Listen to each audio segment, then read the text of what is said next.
ইতিহাসের দিকে তাকালে আমরা অনেক ধরনের যোদ্ধা দেখতে পাবো এবং যদি কথা হয় মুসলিম যোদ্ধাদের সম্পর্কে তাহলে পৃথিবীর ইতিহাসে এমন কিছু মুসলিম যোদ্ধা রয়েছে যাদেরকে দেখার পর সবাই ভয়ে কাঁপত।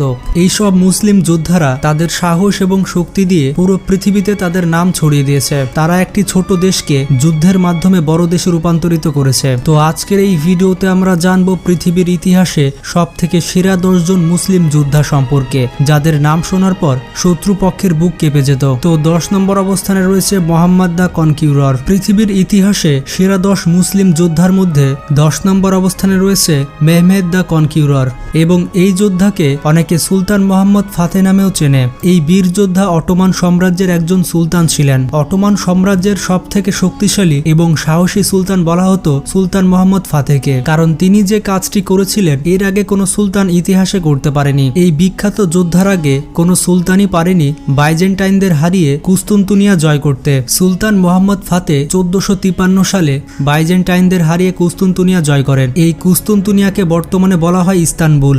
তিনি অটোমান সাম্রাজ্যের একমাত্র সুলতান যিনি বাইজেন্টাইনদের পুরোপুরি ধ্বংস করে দিয়েছিলেন। এই সুলতানের কারণে অটোমান সাম্রাজ্য আরো শক্তিশালী হয়ে উঠেছিল।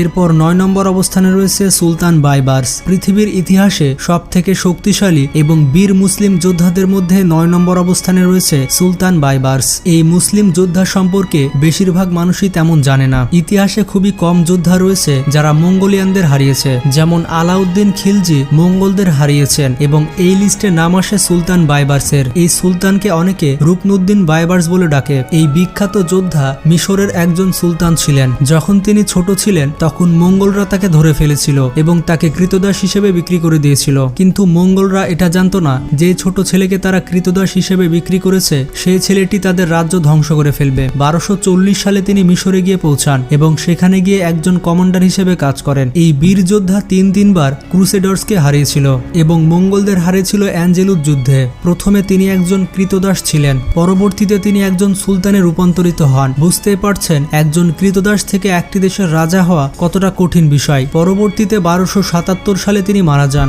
এরপর 8 নম্বর অবস্থানে রয়েছে আর্তুরুল গাজী। পৃথিবীর ইতিহাসে সেরা মুসলিম যোদ্ধাদের মধ্যে একজনের নাম হচ্ছে আর্তুরুল গাজী। পুরো পৃথিবীর প্রায় অর্ধেক মানুষই আর্তুরুল গাজী সম্পর্কে জানেন, কারণ তার জীবন নিয়ে যে ড্রামা সিরিজ তৈরি করা হয়েছে সেটি পুরো পৃথিবীব্যাপী জনপ্রিয়। 1188 সালে আর্তুরুল গাজী জন্মগ্রহণ করেছিলেন। আর্তুরুল গাজী তার ছোট একটি গোষ্ঠীকে পুরো পৃথিবীব্যাপী পরিচয় করে দিয়েছিলেন।